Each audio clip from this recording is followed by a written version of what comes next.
नमस्कार विद्यार्थी मित्रांनो, मी प्राध्यापक दीपक पाटील, विश्वास विद्यानिकेतन ज्युनियर कॉलेज चिखली. यावर्षी माझ्या यूट्यूब चॅनलच्या माध्यमातून इयत्ता 12वी इंग्रजी या विषयाच्या प्रत्येक घटकाच्या पिनपॉइंट नोट्स देण्याचा माझा मानस आहे. महाराष्ट्रातील जास्तीत जास्त विद्यार्थ्यांना याचा जर फायदा झाला तर त्याचा मला मनस्वी आनंद होईल. त्यामुळे माझा पाठवलेला हा व्हिडिओ पहा, आवडला तर लाईक करा, शेअर करा, कॉमेंट्स करायला विसरू नका आणि मी पाठवलेला प्रत्येक व्हिडिओ तुमच्यापर्यंत पोहोचावा अशी तुमची अपेक्षा असेल तर माझ्या चॅनलला सबस्क्राईब करा. धन्यवाद.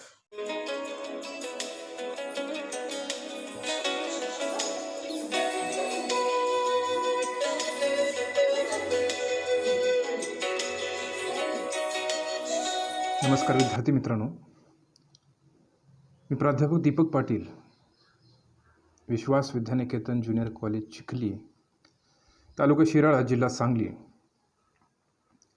या व्हिडिओच्या माध्यमातून तुमच्यासाठी एक नवीन अत्यंत महत्त्वाचा घटक घेऊन येतो आहे आणि या घटकाचं नाव आहे फिगर ऑफ स्पीच, भाषेचे अलंकार.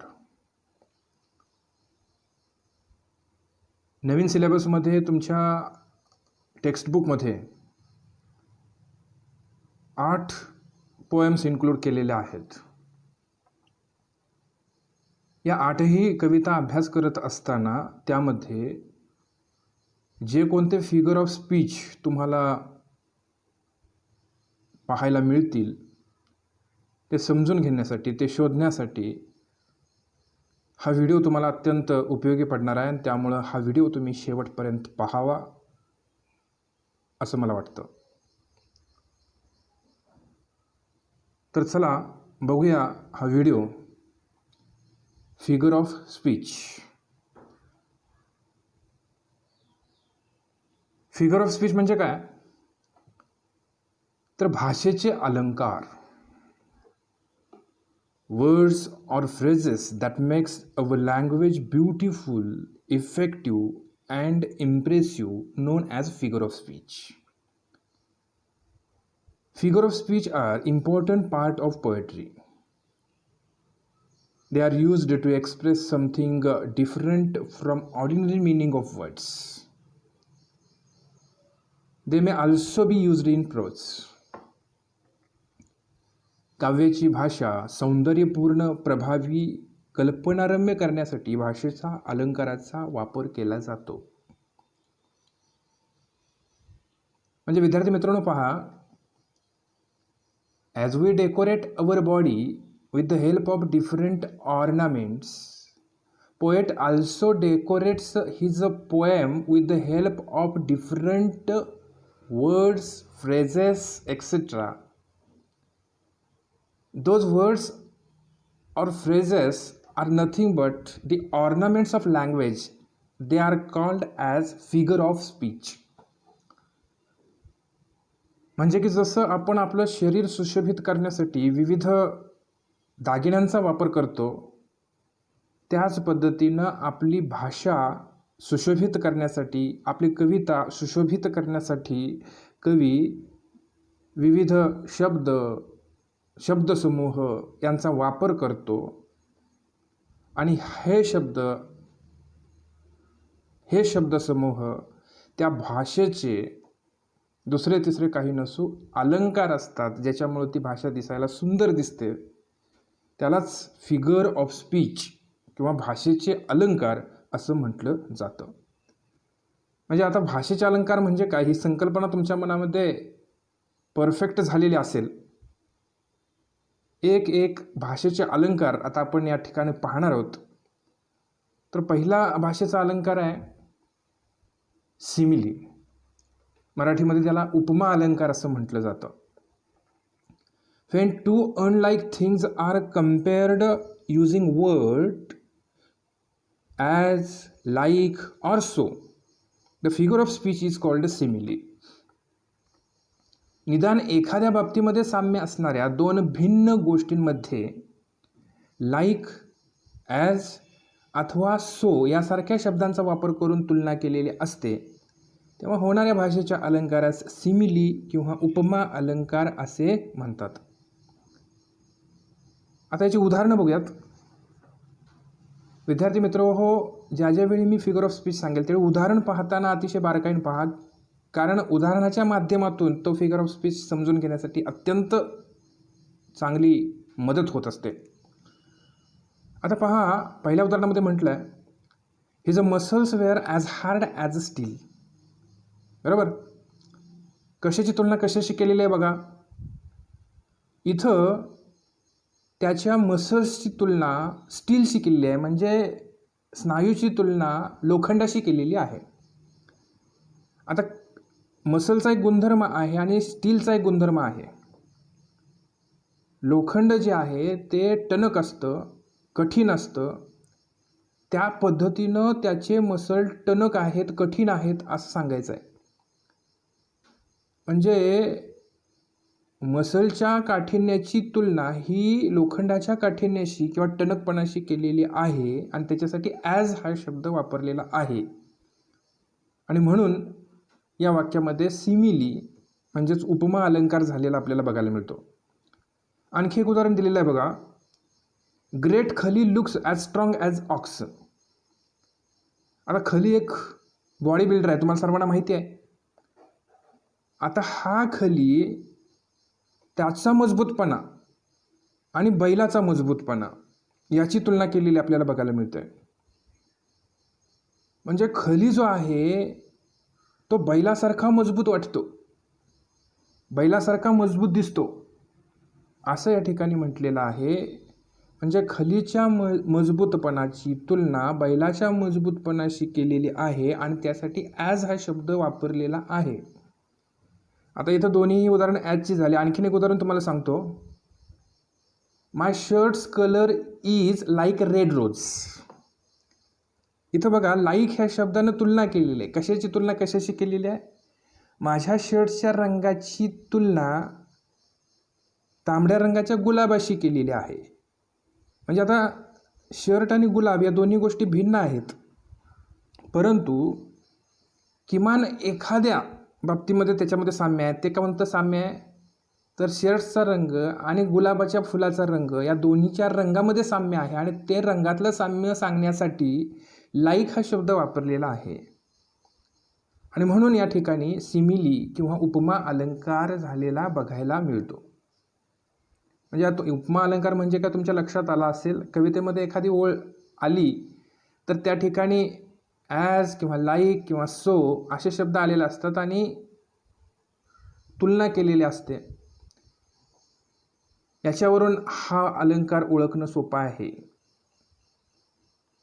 यानंतरचा फिगर ऑफ स्पीच आहे मेटाफर. मेटाफर म्हणजे रूपक अलंकार. When two unlike things are compared implicitly as if the two things are one and the same things, the figure of speech is metaphor. म्हणजे बघा, दोन वस्तू एकरूप किंवा अभिन्न असल्याचे वर्णन केले जाते तेव्हा तिथे रूपक अलंकार साधला जातो. म्हणजे तुलना करत असताना उपमेय आणि उपमान हे दोन्ही भिन्न नसून ते एकच आहेत अशा पद्धतीचं वर्णन झालेलं असतं आणि त्यामुळे या ठिकाणी जो फिगर ऑफ स्पीच साधला जातो त्याला आपण मेटाफर असं म्हणतो. आता उदाहरण बघा तिची. पहिलं उदाहरण आहे माय टीचर इज ॲन एंजल. आता बघा इथं कुणाची तुलना कशाशी केलेली आहे? शिक्षकांची तुलना देवदूताशी केलेली आहे. आणि ही तुलना करत असताना शिक्षक हे देवदूतासारखे आहेत असं म्हटलेलं नाही, तर शिक्षक हे देवदूतच आहेत असं म्हटलेलं आहे. आणि मग असं वर्णन ज्यावेळी झालेलं असतं त्यावेळी मेटाफर किंवा रूपक अलंकार झालेला असतो. You have heart of gold.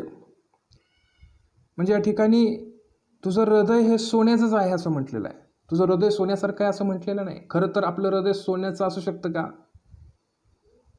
सोन्याचं हृदय आहे याचा अर्थ तो अतिशय दिलदार आहे, प्रेमळ आहे अशा पद्धतीनं त्याचा उल्लेख करण्यासाठी हा भाषेचा अलंकार या ठिकाणी कवीनं वापरलेला आहे. तिसऱ्या उदाहरणामध्ये म्हटलं बघा camel is a sheep of a desert. वाळवंटातील जहाज म्हटलेलं आहे. कशाला? उंटाला. उंट हा वाळवंटातील जहाज आहे. पाण्यातून प्रवास सुखकर करण्यासाठी जसं आपल्याला जहाजाचा उपयोग होतो, तसंच वाळवंटातून प्रवास सुखकर करण्यासाठी आपल्याला उंटाचा उपयोग होतो. आणि म्हणून इथं उंटाला जहाजाची तुलना केलेली आहे. आता उंट आणि जहाज या दोन्ही गोष्टी वेगवेगळ्या आहेत, परंतु त्यांच्यामध्ये एका गोष्टीत साम्य आहे, ते म्हणजे प्रवास करण्यासाठी उपयुक्त ठरणारी गोष्ट. पाण्यामध्ये प्रवास करण्यासाठी उपयुक्त ठरणारी गोष्ट म्हणजे जहाज. वाळवंटामध्ये प्रवास करण्यासाठी अतिशय सुखकर ठरणारी गोष्ट म्हणजे उंट. या एका गोष्टीमध्ये साम्य असल्यामुळं त्या दोन्ही गोष्टींची तुलना करत असताना उंटाला जहाजच म्हटलेलं आहे. आणि म्हणून या ठिकाणी होणाऱ्या भाषेच्या अलंकाराला मेटाफर असं म्हटलं जातं. आलं लक्षात? ठीक आहे.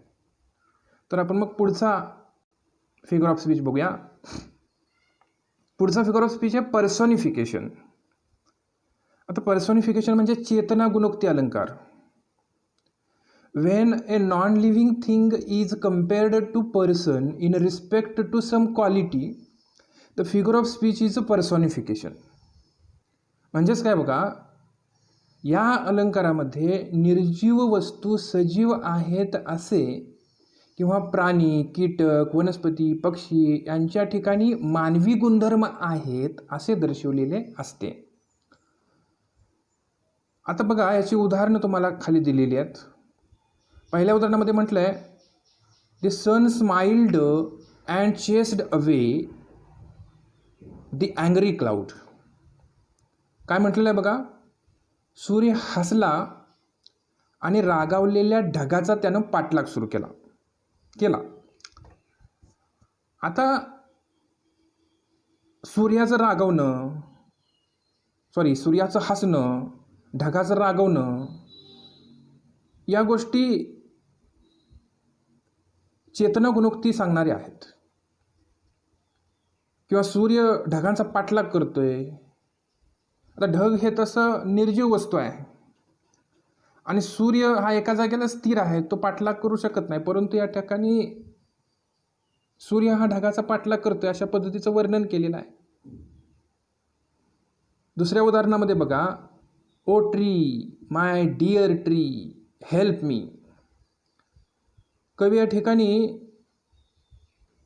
झाडाला उद्देशून बोलतोय. ए झाडा, माझ्या प्रिय झाडा, मला मदत कर, असं कवी म्हणतोय. आता आपण एखाद्या व्यक्तीला, मित्राला आपण असं म्हणतो की अरे मला मदत कर. झाडाला आपण तसं म्हणू शकतो का? झाड मदत करण्यासाठी पुढे येऊ शकतं का? परंतु या ठिकाणी झाड याच्यामध्ये मानवी गुणधर्म आहेत अशा पद्धतीची अपेक्षा धरून या ठिकाणी कवी झाडाला उद्देशून बोलतोय. आणि म्हणूनच या ठिकाणी पर्सॉनिफिकेशन किंवा चेतन गुणोक्ती अलंकार झालेला आपल्याला बघायला मिळतो.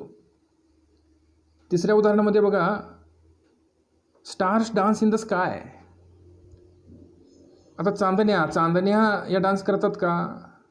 डान्स करणं हा मानवी गुणधर्म आहे, परंतु मानवाजवळ असणारा डान्स करण्याचा हा गुणधर्म या ठिकाणी चांदण्यांना देण्यात आलेला आहे. आणि म्हणून या वाक्यामध्ये सुद्धा पर्सोनिफिकेशन किंवा चेतना गुणोक्ती अलंकार झालेला आपल्याला बघायला मिळतो. आलं लक्षात? पर्सोनिफिकेशन म्हणजे काय?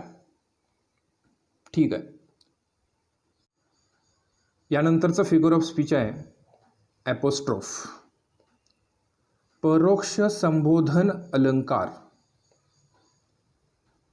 When a non-living things or invisible entity are considered as living things and are spoken, the figure of speech is apostrophe. म्हणजे काय बघा, या अलंकारामध्ये अमूर्त, निर्जीव, अनुपस्थित काल्पनिक गोष्टी सजीव आहेत असे समजून विधान केलेले असते, तेव्हा ॲपोस्ट्रोफ अलंकार होतो. उदाहरणांच्या माध्यमातून आपण ते समजून घेऊयात. पहिल्या उदाहरणामध्ये काय म्हटलेलं आहे बघा, goodbye my dear old home. आता घर ही निर्जीव वस्तू आहे, परंतु तिला संबोधून बोललेला आहे. Goodbye my dear old home. माझ्या जुन्या प्रिय घरा, मी तुझा निरोप घेतो. आता निरोप आपण एखाद्या मित्राचा घेतो, एखाद्या सजीव व्यक्तीचा घेतो, परंतु या ठिकाणी घर हे एखादा मित्र किंवा सजीव व्यक्ती आहे असं गृहीत धरून त्याचा निरोप घेण्यासाठी हे विधान केलेलं आहे. आणि म्हणून या ठिकाणी होणाऱ्या भाषेच्या अलंकारास ॲपोस्ट्रोफ किंवा परोक्ष संबोधन अलंकार असं म्हटलं जातं. दुसऱ्या उदाहरणामध्ये बघा, ओ motherland we plead to the. या ठिकाणी मदरलँड म्हणजे मातृभूमी. आता मातृभूमी ही सुद्धा अमूर्त असणारी वस्तू आहे किंवा गोष्ट आहे. आणि या वाक्यामध्ये आलेला दी, THEE, दी हा जो शब्द आहे तो यू असा त्या अर्थी शब्द आलेला आहे. आर्कियाइक वर्ड आहे. कालांतरानं एखादा शब्द लोप पाहून त्याच्याऐवजी दुसरा शब्द येतो. त्या पद्धतीनं पूर्वी दी हा शब्द वापरला जात होता, आता त्याच्याऐवजी यू हा शब्द वापरला जातो.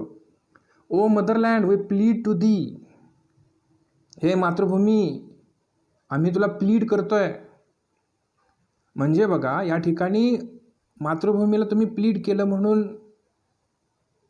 ती काही रिप्लाय देणार नाही, परंतु मातृभूमी ही एक सजीव गोष्ट आहे. त्या पद्धतीनं त्या सजीव गोष्टीला जसं आपण संबोधन विधान एखादं करतो त्या पद्धतीनं हे विधान केलेलं आहे. आणि म्हणून होणाऱ्या भाषेच्या अलंकारास या ठिकाणी ॲपोस्ट्रोफ किंवा परोक्ष संबोधन अलंकार असं म्हणतात. तिसऱ्या उदाहरणामध्ये बघा, O life you are mystery to me. इथं जीवनाला उद्देशून कवी बोलतो आणि तो म्हणतोय की हे आयुष्य तू माझ्यासाठी एक रहस्य आहेस. आता आयुष्य हे रहस्य आहे असं मी आयुष्याला सांगितलं तर आयुष्य काय कोडं उलगडून सांगणार आहे थोडंच, आयुष्य काय आपल्याशी बोलणार आहे थोडंच. परंतु तरीसुद्धा आयुष्य म्हणजे एखादी सजीव गोष्ट आहे अशा पद्धतीनं त्याला उद्देशून विधान केलेलं आहे. म्हणून या ठिकाणी सुद्धा होणाऱ्या भाषेच्या अलंकारास आपण ॲपोस्ट्रॉफ असं म्हणतो. ठीक आहे. यानंतरचा जो फिगर ऑफ स्पीच आहे तो आहे ॲलिट्रेशन. मराठीमध्ये याला अनुप्रास अलंकार असं म्हटलं जातं. When the first consonant sound is repeated in the sentence for musical effect, the figure of speech is alliteration. Consonant sound म्हणजे व्यंजनाचा स्वर, शब्दाच्या सुरुवातीला असणारा व्यंजनाचा स्वर. या अलंकारामध्ये भाषेचा गोडवा आणि सौंदर्य वाढवण्यासाठी एकाच प्रकारच्या ध्वनी असलेल्या अक्षरांची पुनरावृत्ती केलेली असते. म्हणजे काय बघा, खाली उदाहरणं दिलेली आहेत. पहिल्या उदाहरणामध्ये म्हटलं आहे, लिटल लक्ष्मण लाईक्स लिची. या ठिकाणी वाक्यामध्ये असणाऱ्या प्रत्येक शब्दाच्या सुरुवातीला आलेलं अक्षर बघा, एल एल एल एल असं रिपिटेशन झालेलं आहे त्या ठिकाणी. म्हणजे एल या ध्वनीचा पुनरावृत्ती करून एक वेगळाच इफेक्ट साधलेला आहे. लिटल लक्ष्मण लाईक्स लिची अशा पद्धतीनं जर शब्दाच्या सुरुवातीचं अक्षर किंवा ध्वनी त्याची पुनरावृत्ती झालेली असेल तर होणाऱ्या भाषेच्या अलंकारास काय म्हणतो आपण, ॲलिट्रेशन असं म्हणतो. दुसऱ्या उदाहरणामध्ये बघा, Kiran's kid kept playing. K K K repetition of a consonant sound K is there. म्हणजे के या कॉन्सोनंट साऊंडचं रिपिटिशन झालेलं आहे आणि म्हणून या ठिकाणी होणाऱ्या भाषेच्या अलंकारास ॲलिट्रेशन असं म्हणतात. He hits head against the wall. तिसऱ्या उदाहरणामध्ये he hits head, H H H repetition of consonant sound H is there. आता सगळ्याच शब्दांमध्ये ते रिपिटेशन झालेलं असायला पाहिजे असं नाही. सलगच्या एखाद्या दुसऱ्या किंवा तिसऱ्या शब्दामध्ये रिपिटेशन झालेलं असेल तरी चालेल, फक्त एक म्युझिकल इफेक्ट जाणवायला पाहिजे. अशा पद्धतीनं जर त्या ठिकाणी निर्मिती केलेली असेल तर होणाऱ्या भाषेच्या अलंकारास आपण ॲलिट्रेशन म्हणजेच अनुप्रास अलंकार असं म्हणतो. यानंतरचा भाषेचा अलंकार आहे रिपिटिशन. त्याला मराठीमध्ये पुनरावृत्ती अलंकार असं म्हणतात. When words are repeated in a sentence for a better musical effect, the figure of speech is repetition. या अलंकारामध्ये काव्याचे सौंदर्य व माधुर्य वाढवण्यासाठी शब्दांची पुनरावृत्ती केलेली असते. काही वेळा वाक्याची सुद्धा पुनरावृत्ती केलेली असते. ती कशी बघा, उदाहरणामध्ये दिलेलं आहे. एक्झाम्पल्स पहिल्यामध्ये land of our birth, our faith, our pride. इथं काय रिपिटिशन केलेलं आहे बघा, अवर अवर अवर हा शब्द जाणीवपूर्वक रिपिटिशन करून एक वेगळंच त्या ठिकाणी सौंदर्य निर्माण केलेलं आहे. आणि म्हणून या ठिकाणी होणारा भाषेचा अलंकार जो आहे तो रिपिटिशन हा होतो. दुसऱ्या उदाहरणामध्ये बघा, keep feet little man, keep feet. आता या ठिकाणी FEET फिट, फिट या शब्दाचा अर्थ पाय असा पण होतो आणि फिट म्हणजे या ठिकाणी आलेला अर्थ आहे कामात दंग असणे. Keep feet little man, keep feet. कामात दंग राहा लहान माणसा, कामात दंग राहा. म्हणजे कामात दंग राहणे ही जी क्रिया आहे त्याला खास करून महत्त्व द्यायचं आहे आणि म्हणून त्या ठिकाणी कीप फिट हे शब्द जे आहेत ते पुन्हा पुन्हा वापरलेले आहेत, त्याची पुनरावृत्ती केलेली आहे आणि म्हणून या कवितेच्या ओळीमध्ये होणाऱ्या भाषेच्या अलंकाराला रिपिटिशन किंवा पुनरावृत्ती अलंकार असं म्हणतात. म्हणजे कवितेच्या ओळीमध्ये शब्दांची पुनरावृत्ती झालेली असेल तर त्या ठिकाणी तो अलंकार होतो हे पाहायचं आणि कवितेच्यामध्ये जर त्या पद्धतीने विचारलं असेल तर ते शोधून लिहायचं. ठीक आहे, हा रिपिटिशन अलंकार आपल्याला समजला. यानंतरचा जो फिगर ऑफ स्पीच आहे तो आहे टॅटोलॉजी. टॅटोलॉजी म्हणजे व्यर्थ पुनरावृत्ती अलंकार. आता या ठिकाणी when there is unnecessary repetition of words or lines in the poem, the figure of speech is tautology. म्हणजे शब्दाच्या अथवा चरणाची व्यर्थ पुनरावृत्ती झालेली असल्यास होणाऱ्या भाषेच्या अलंकारास टॅटोलॉजी असं म्हटलं जातं. बघा, उदाहरणांच्या माध्यमातून व्यर्थ पुनरावृत्ती म्हणजे कशी केली जाते ते आपण उदाहरणांच्या माध्यमातून बघू. म्हणजे गरज नसताना वापरलेले शब्द काहीतरी एक वेगळा इफेक्ट साध्य करण्यासाठी त्याच अर्थाच्या शब्दांची पुनरावृत्ती केलेली असते. पहिल्या उदाहरणामध्ये बघा, I too want to hear fairy tales and stories from him. आता या उदाहरणामध्ये दोन्ही अधोरेखित केलेले शब्द पहा, टेल्स आणि स्टोरीज. हे दोन्ही शब्द जरी वेगळे असले तर त्याचा अर्थ एकच आहे. टेल्स म्हणजे पण गोष्ट, कथा. स्टोरीज म्हणजे सुद्धा गोष्ट, कथा. मला सुद्धा परीच्या कथा गोष्टी ऐकायच्या आहेत. आता इथं कथा ऐकायच्या आहेत असं म्हटलं असतं तरी सुद्धा अर्थ प्रतीत झाला असता, परंतु कथा गोष्टी ऐकायच्या आहेत असं या ठिकाणी म्हटलेलं आहे. म्हणजे टेल्स आणि स्टोरीज एकाच अर्थाच्या शब्दाची व्यर्थ पुनरावृत्ती केलेली आहे. म्हणून या ठिकाणी टॅटोलॉजी हा फिगर ऑफ स्पीच होतो. खरं तर काहीतरी एक वेगळा इफेक्ट साधण्यासाठी ही पुनरावृत्ती केलेली असते, परंतु ती व्यर्थ पुनरावृत्ती आहे. दुसऱ्या उदाहरणामध्ये बघा, it was a continuous unending song. Continuous म्हणजे सतत चालणारं, अनएंडिंग म्हणजे सुद्धा सतत चालणारं, न संपणारं. कंटिन्युअस म्हणजे सुद्धा न संपणारं. आता कंटिन्युअस आणि अनएंडिंग ह्या दोन्ही शब्दांचा अर्थ एक आहे. It was a continuous song एवढं म्हटलं असतं तरी सुद्धा पुरेसं झालं असतं, किंवा इट वॉज अनएंडिंग सॉन्ग असं म्हटलं असतं तरी सुद्धा पुरेसं झालं असतं. परंतु कवीनं एक वेगळा म्युझिकल इफेक्ट साधण्यासाठी या ठिकाणी it was a continuous unending song असं वापरलेलं आहे. आणि म्हणून या ठिकाणी जो भाषेचा अलंकार झालेला आहे त्या भाषेच्या अलंकाराला आपण व्यर्थ पुनरोक्ती अलंकार म्हणजेच टॅटोलॉजी असं म्हणतो. ठीक आहे. यानंतरचा जो फिगर ऑफ स्पीच आहे तो ऑनोमॅटोपोइया. याला मराठीमध्ये ध्वनी अनुकरणात्मक अलंकार असं म्हटलं जातं.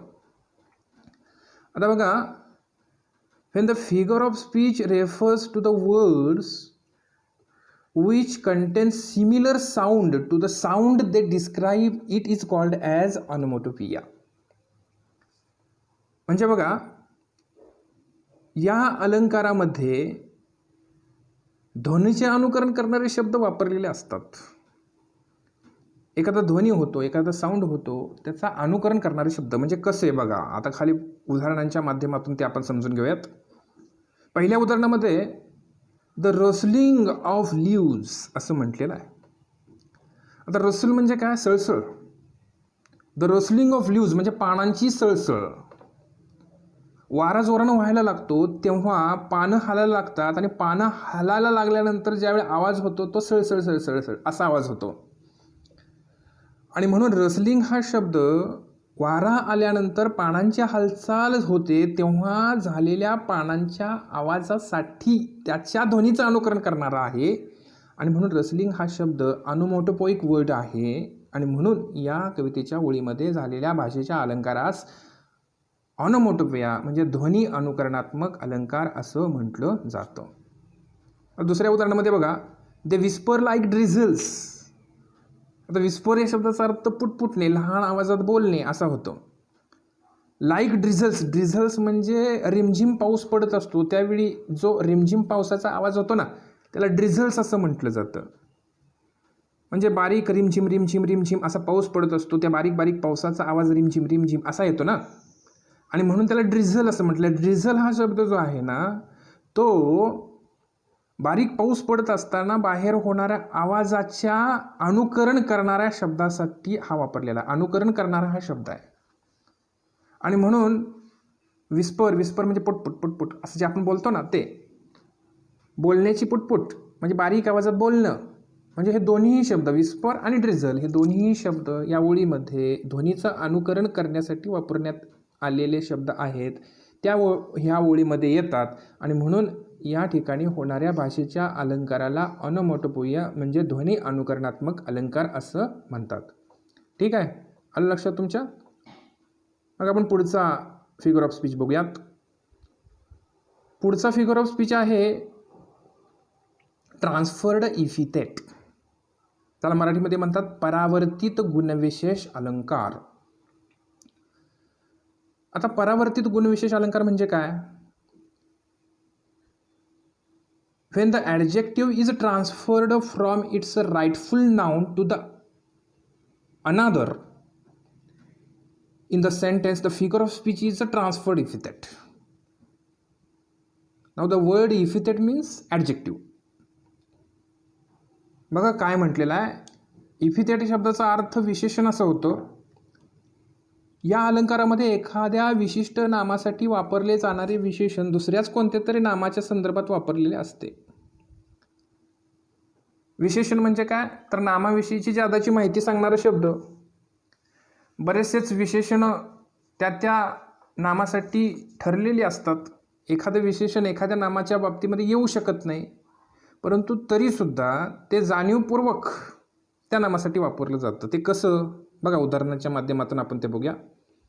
पहिल्या उदाहरणामध्ये काय म्हटले बघा, old lady looked down the lonely road. आता इथं वयोवृद्ध स्त्री खालच्या दिशेने एकाकी रस्त्याकडे पाहते. आता ओल्ड लेडी हिच्यासाठी वापरायला हवं असं लोनली हे ॲडजेक्टिव्ह इथं रोडसाठी वापरण्यात आलेलं आहे. एकाकीपणा, एकटेपणा हा माणसाला सतावत असतो किंवा माणसाशी निगडीत असतो.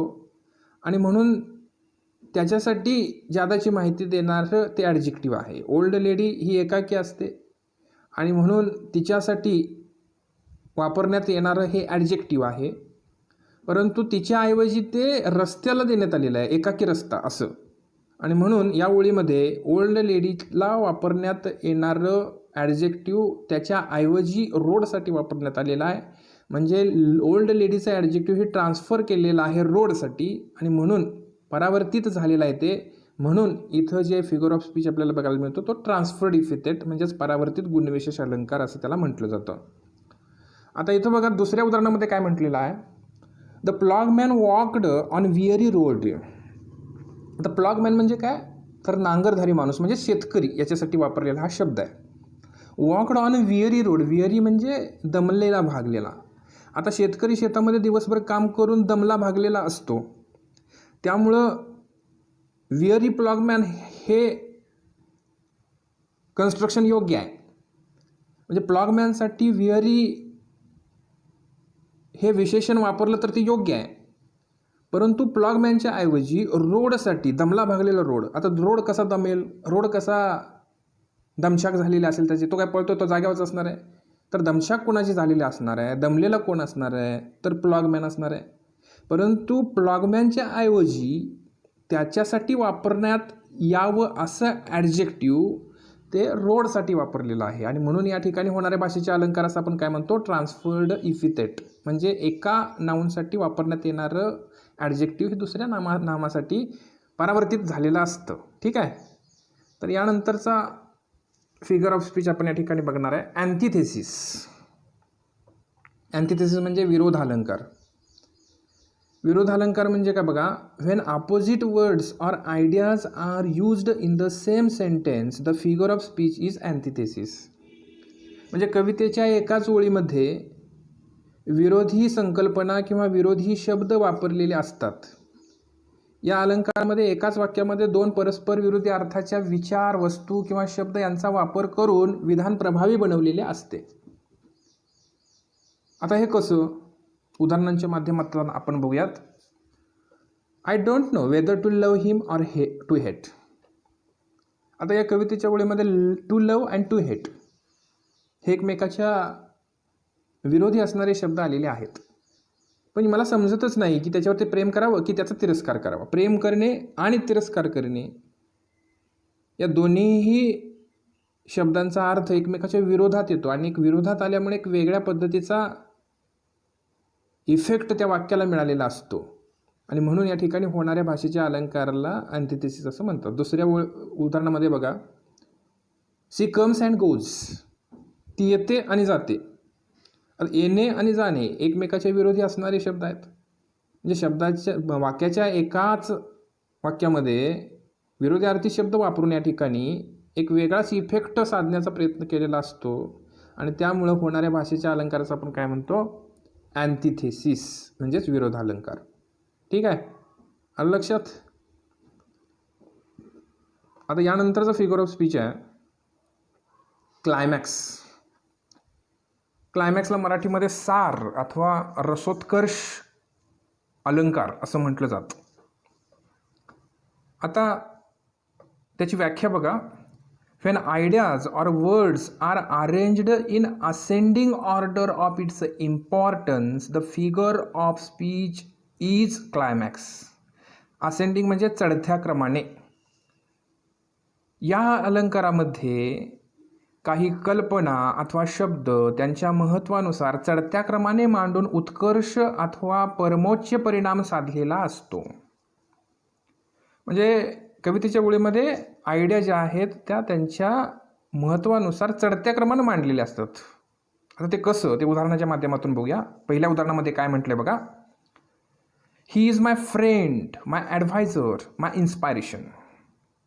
आता एखादा व्यक्ती असेल त्याच्याविषयी आपण वर्णन करतोय समजा, तर आपण ते सांगतो की तो माझा मित्र आहे, तो माझा सल्लागार आहे, तो माझी प्रेरणा आहे. आता जनरली एखादी व्यक्ती आपला मित्र असू शकते, याच्यामध्ये फारसं काही विशेष नाही आहे. परंतु त्याच्याही पुढं जाऊन तो माझा सल्लागार आहे, म्हणजे त्याचं मी सगळं ऐकतो, एवढं आमचं क्लोज फ्रेंडली रिलेशन आहे. आता एखाद्याचं ऐकणं आणि एखाद्याच्यापासून प्रेरणा घेणं ह्या पुन्हा त्याच्या पुढच्या गोष्टी झाल्या. म्हणजे बघा, त्या असणाऱ्या घटनांचा त्याच्या महत्त्वाच्या नुसार चढत्या क्रमाने कशी मांडणी केलेली आहे बघा. तो माझा मित्र आहे, त्याच्याही पुढं जाऊन विचारायचं झालं तर तो माझा ॲडवायझर आहे, माझा सल्लागार आहे. आणि त्याच्याही पुढं जाऊन जर विचार केलास तर तो माझं इन्स्पायरेशन आहे, प्रेरणा आहे. आणि म्हणून या कल्पना या ठिकाणी त्याच्या महत्त्वानुसार चढत्या क्रमानं मांडलेले आहेत. इथं फिगर ऑफ स्पीच जो होतो तो क्लायमॅक्स आहे. त्याच्यानंतर दुसऱ्या उदाहरणामध्ये बघा, ही केम, ही सा, ही कॉन्क्वेट. तो आला, त्यानं पाहिलं, त्यानं जिंकलं. आता तो आला, बरोबर, ही घटना आहे. तो आल्यानंतर त्यानं पाहिलं आणि त्यानं जिंकलं. म्हणजे घटनांचं महत्त्व बघा कसं आहे. येणं ही सामान्य क्रिया झाली, त्याच्यापेक्षा महत्त्व आहे त्यानं बघणं, आणि त्याच्यापेक्षा महत्त्व आहे त्यानं जिंकणं, तिथल्या लोकांना जिंकलं. आणि म्हणून या ठिकाणी ज्या घटना आहेत त्या घटना त्यांच्या महत्त्वानुसार चढत्या क्रमानं मांडलेल्या आहेत, आणि म्हणून इथं होणारा फिगर ऑफ स्पीच जो आहे तो क्लायमॅक्स आहे. ठीक आहे, आलं लक्षात? हां, मग पुढचा आपण फिगर ऑफ स्पीच बघूयात. पुढचा फिगर ऑफ स्पीच आहे अँटी क्लायमॅक्स, म्हणजे क्लायमॅक्सच्या विरोधात असणारा अँटी क्लायमॅक्स. प्रतिसार अलंकार असं त्याला म्हटलं जातं मराठीमध्ये. When ideas or words are arranged in डिसेंडिंगचा अर्थ होतो उतरत्या क्रमानं, order of importance, the figure of speech is anticlimax. क्लायमॅक्समध्ये चढत्या क्रमानं मांडलं, तसंच अँटी क्लायमॅक्समध्ये त्यांच्या महत्त्वानुसार उतरत्या क्रमानं. या अलंकारामध्ये कल्पना अथवा शब्द त्यांच्या महत्त्वानुसार उतरत्या क्रमाने मांडून अपकर्ष साधलेला असतो. आलं लक्षात? उतरत्या क्रमानं मांडून अपकर्ष साधलेला असतो. उदाहरणार्थ बघा, पहिल्या उदाहरणामध्ये he lost his a family, his a car and his a cellphone. त्यानं गमावलेलं आहे. काय गमावलं? त्यानं त्याचं कुटुंब गमावलं, त्याची गाडी गमावली, त्याचा सेलफोन गमावला. आता एखाद्या व्यक्तीसाठी अत्यंत महत्त्वाचं काय असतं? सेलफोनपेक्षासुद्धा, गाडीपेक्षासुद्धा काय असतं? तर त्याचं कुटुंब असतं. त्यानं त्याचं कुटुंब गमावलं, पुन्हा काय गमावलं? त्यानं त्याची कार गमावली, पुन्हा काय गमावलं? त्यानं त्याचं सेलफोन गमावलं. म्हणजे एक सेलफोन गमावलं तर चालू शकेल, पण कार आणि फॅमिली असायला पाहिजे. बरं, कार ही गमावली तर चालेल, पण फॅमिली असायला पाहिजे. म्हणजे महत्त्व कसं आहे बघा, महत्त्वाच्या उतरत्या क्रमानं या ठिकाणी या सगळ्या गोष्टी मांडलेल्या आहेत, आणि म्हणून या ठिकाणी होणारा फिगर ऑफ स्पीच जो आहे तो अँटी क्लायमॅक्स असं म्हटलं जातं, आणि त्याला प्रतिसार अलंकार असं मराठीमध्ये म्हटलं जातं. दुसऱ्या उदाहरणामध्ये बघा, she is a great doctor, a mother and cook. एका महिलेचं उदाहरण या ठिकाणी सांगायचा प्रयत्न केला आहे, वर्णन करायचा प्रयत्न केलेला आहे. आणि हे वर्णन करत असताना असं म्हटलं आहे, ती एक चांगली डॉक्टर आहे.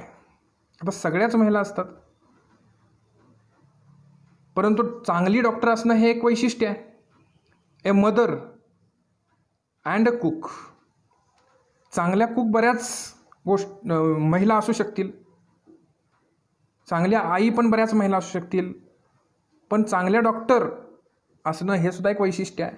म्हणजे त्या महिलेचं वर्णन करत असताना ती एक चांगली डॉक्टर आहे, ती एक चांगली आई आहे, ती एक चांगली कुक आहे, स्वयंपाकी आहे, अशा पद्धतीचं वर्णन केलेलं आहे. या ज्या घटना आहेत त्या त्याच्या महत्त्वानुसार उतरत्या क्रमानं मांडलेल्या आहेत, आणि म्हणून या ठिकाणी जो फिगर ऑफ स्पीच होतो तो अँटी क्लायमॅक्स आहे. इथं घटना या उतरत्या क्रमाने मांडून अपकर्ष साधलेला आहे. आलं लक्षात? Anti climax. तर यानंतरचं फिगर ऑफ स्पीच आपण पाहणार आहोत हायपरबोल.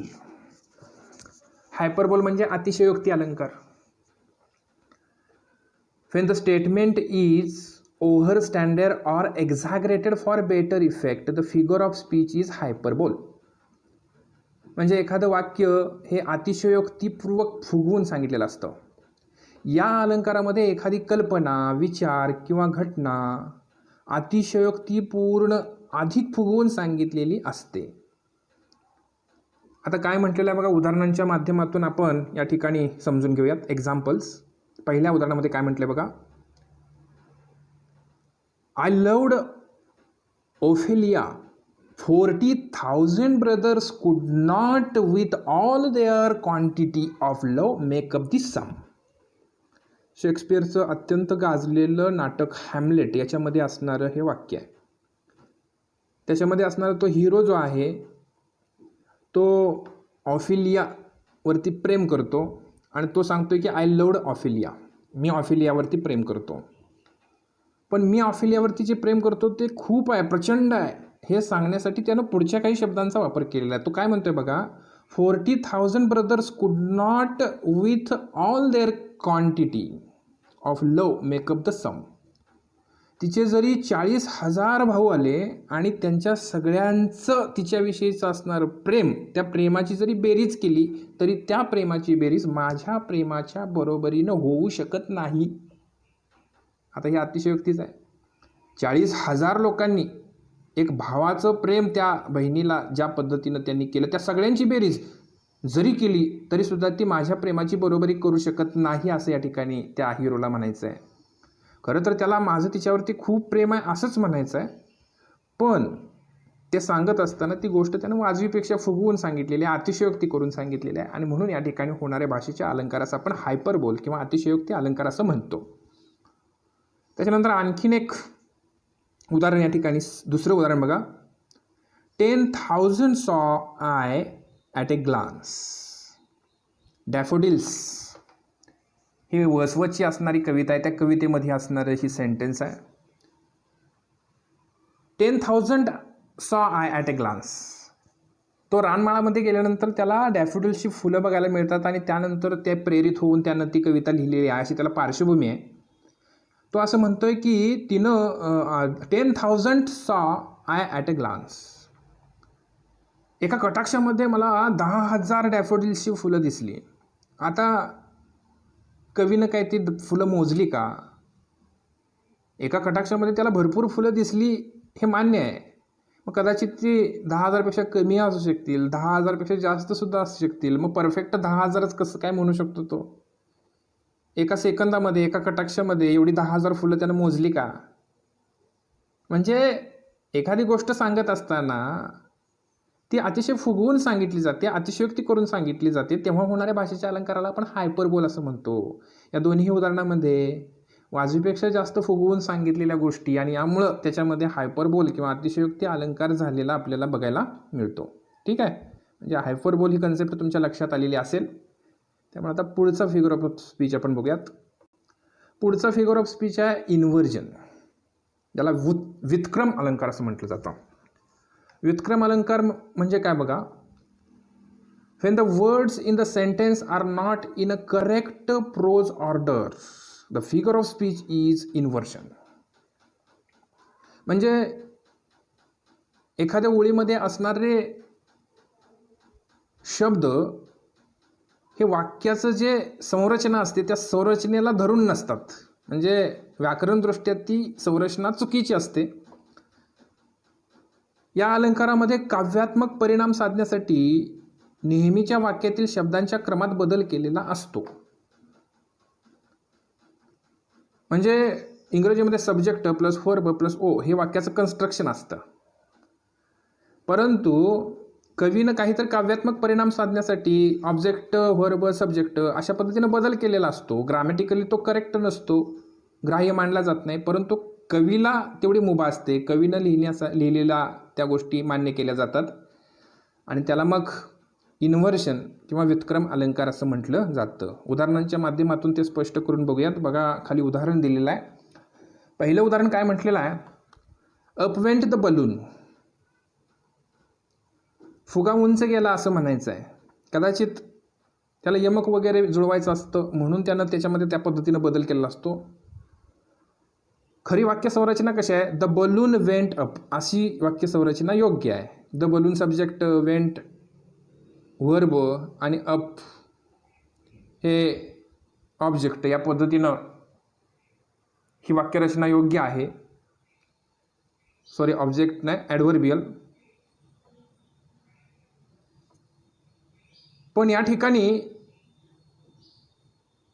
अप वेंट द बलून अशा पद्धतीचं कन्स्ट्रक्शन या ठिकाणी कवीने केलेलं आहे. या ठिकाणी होणाऱ्या भाषेच्या अलंकारास इन्व्हर्जन किंवा व्युत्क्रम अलंकार असं म्हटलं जातं. Steadily pour the rain. आता ह्या वाक्याची रचना कशी असायला पाहिजे, द रेन पोअर स्टेडीली असं असायला पाहिजे. पण त्याच्याऐवजी स्टेडीली पोअर द रेन अशा पद्धतीनं वाक्यरचना केलेली आहे. The rain subject, pour verb, steadily adverbial, परंतु सब्जेक्ट वर्ब ॲडव्हर्बियल अशा पद्धतीची रचना न करता ॲडव्हर्बियल वर्ब आणि सब्जेक्ट या पद्धतीची रचना यामध्ये बघायला मिळते. आणि म्हणून होणाऱ्या भाषेच्या अलंकारास काय म्हटलं जातं, इन्व्हर्जन किंवा व्युत्क्रम अलंकार असं म्हटलं जातं. ठीक आहे, हा अलंकार तुमच्या लक्षात आलेला असेल. आता पुढचा अलंकार बघूयात. पुढचा अलंकार आहे पण, किंवा त्याला श्लेष अलंकार असं म्हटलं जातं. When one word in the sentence come with two different shade of meaning, the figure of speech is pun. म्हणजे बघा या ठिकाणी या अलंकारामध्ये एकाच शब्दाचे दोन भिन्न अर्थ व्यक्त केलेले असतात. एकच शब्द असतो पण त्याचे दोन अर्थ निघतात, डबल मिनिंग. ते कसं ते उदाहरणांच्या माध्यमातून आपण बघूया. See here first example. Now my house has also moved into a flat and I too have become someone flat. इथं अधोरेखित केलेले दोन्ही शब्द बघा, फ्लॅट FLAT, फ्लॅट फ्लॅट, दोन्ही शब्दाचं स्पेलिंग तेच आहे, शब्द तेच आहेत, पण दोन्हीचा अर्थ तिथल्या सिच्युएशननुसार वेगवेगळा आहे. Moved into a flat, my house has also moved into flat म्हणजे माझं घर आता एखाद्या अपार्टमेंटमधल्या सदनिकेमध्ये मूव्ह झालेलं आहे, हलवलेलं आहे. म्हणजे मी आता एका अपार्टमेंटमध्ये असणाऱ्या सदनिकेमध्ये राहायला गेलेलो आहे. I too become somewhat flat. आणि त्यामुळं माझा स्वभावसुद्धा थोडासा फ्लॅट झालेला आहे. ज्यावेळी आपण शहरामध्ये सदनिकेमध्ये राहायला जातो त्यावेळी आजूबाजूच्या लोकांशी आपल्याला काही देणं घेणं नसतं. आपला स्वभावसुद्धा त्या ठिकाणी थोडासा फ्लॅट झालेला असतो. आणि ते कवीला या ठिकाणी सांगायचं आहे की मी सुद्धा काय झालेलो आहे, थोडासा फ्लॅट झालेलो आहे, भावनाशून्य झालेलो आहे, निरस झालेलो आहे. आणि त्यामुळं पहिल्या शब्दांमध्ये फ्लॅट सांगत असताना एका अपार्टमेंटमधली सदनिका म्हणून त्याचा अर्थ आहे. आणि दुसरा फ्लॅट म्हणजे निरस स्वभाव, भावनाशून्य असणारा स्वभाव, अशा पद्धतीनं त्याचं वर्णन या ठिकाणी कवीला करायचं आहे. त्यानंतर दुसरा बघा उदाहरण. When two orthopedists started a new surgery, it was a joint operation. काय म्हटलेलं बघा, दोन अस्थिरोग तज्ज्ञांनी जेव्हा एक सर्जरी सुरू केली, एक शस्त्रक्रिया सुरू केली, त्याला जॉईंट ऑपरेशन असं म्हटलं गेलं. आता जॉईंट हा शब्द डबल मिनिंग आहे. दोघांनी सुरू केली म्हटल्यानंतर एकत्रितपणे, जॉईंट म्हणजे एकत्रितपणे असा सुद्धा त्याचा अर्थ होतो. आणि अस्थिरोग तज्ज्ञांनी केलेली ही सर्जरी, जॉईंट ऑपरेशन म्हणजे जॉईंट म्हणजे सांधा, दोन हाडं एकत्र जुळली जातात, त्याला जॉईंट असं म्हटलं जातं. आणि म्हणून या जॉईंट हे शब्दाचा अर्थ दोघांनी मिळून एकत्र असा पहिला होतो. आणि दुसरा अर्थ जॉईंट म्हणजे सांधा किंवा दोन्ही हाडं एकत्र येतात ते ठिकाण. म्हणजेच जॉईंट हा शब्द डबल मिनिंग आहे. असं डबल मिनिंग शब्द किंवा दोन्ही अर्थानं असणारे शब्द जर कवितेच्या ओळीमध्ये आलेले असतील तर होणाऱ्या भाषेच्या अलंकारास आपण पण किंवा श्लेष अलंकार असं म्हणतो. ठीक आहे, म्हणजे अशा पद्धतीनं जर डबल मिनिंग शब्द आलेला असेल तर त्या वाक्यामध्ये पण किंवा श्लेष अलंकार झालेला आहे हे लक्षात घ्यायचं. आलं लक्षात. यानंतरचा फिगर ऑफ स्पीच आहे इंट्रोगेशन. इंट्रोगेशनला परिपुच्छ अलंकार असं म्हटलं जातं. त्याची व्याख्या बघा. When a question is asked instead of a statement, the figure of speech is interrogation. म्हणजे एखादं विधान करण्याच्या ऐवजी प्रश्न विचारला गेला तर त्या प्रश्नाच्या विचारणा जाण्याला इंट्रोगेशन असं म्हटलं जातं. या अलंकारामध्ये एखाद्या विधानाच्या ऐवजी एखादा प्रश्न विचारला जातो. या प्रश्नातच त्याचे उत्तर अभिप्रेत असते किंवा व्यक्त होत असते. हे प्रश्न विचारत असतानाच आपल्याला त्याचं उत्तर अभिप्रेत असतं. याचं काय उत्तर असणार आहे हे आपल्याला आधीच अगोदरच अभिप्रेत असतं. त्यावेळी होणारा फिगर ऑफ स्पीचला इंट्रोगेशन असं म्हटलं जातं. उदाहरण दिलेलं आहे बघा. उदाहरणामध्ये काय म्हटलं आहे, why cry when you know nothing can be done. का रडायचं जेव्हा तुम्हाला माहिती आहे की काहीच होऊ शकत नाही. तर मग का रडायचं? म्हणजे काय अपेक्षित आहे बघा, व्हाय क्राय, का रडायचं? म्हणजे रडणं योग्य नाही हे अपेक्षित आहे. कारण समोरची परिस्थिती आपल्याला माहिती आहे. रडत बसलो तरी सुद्धा परिस्थिती बदलणार नाही हे माहिती असताना मग का रडायचं, असं या ठिकाणी कवी विचारतोय. रडत बसण्याची गरज नाही असं एक विधानसुद्धा वापरण्यात आलं असतं तरी चाललं असतं, परंतु एक वेगळा त्या ठिकाणी परिणाम साध्य करण्यासाठी why cry when you know nothing can be done असं या ठिकाणी कवी म्हणतो. आणि म्हणून या कवितेच्या ओळीमध्ये होणाऱ्या भाषेचे अलंकार इंट्रोगेशन म्हणजेच परिपुष्छा अलंकार असे म्हटले जाते. ठीक आहे. म्हणजे या पद्धतीनं सगळे भाषेचे अलंकार त्याच्यावरती इत्थंभूत चर्चा आपण केली. कवितेमध्ये ज्या ज्या ठिकाणी हे भाषेचे अलंकार तुम्हाला बघायला मिळतील ते सगळे भाषेचे अलंकार व्यवस्थितपणे समजून घ्या. प्रत्येक कवितेनुसार त्याचं तुम्ही नोट्स तयार करा, जेणेकरून परीक्षेमध्ये जर एखादी फिगर ऑफ स्पीच आली तर तुम्हाला ती ओळखता येईल आणि त्याचं उत्तर छानपैकी लिहिता येईल. धन्यवाद. All the best to all the students.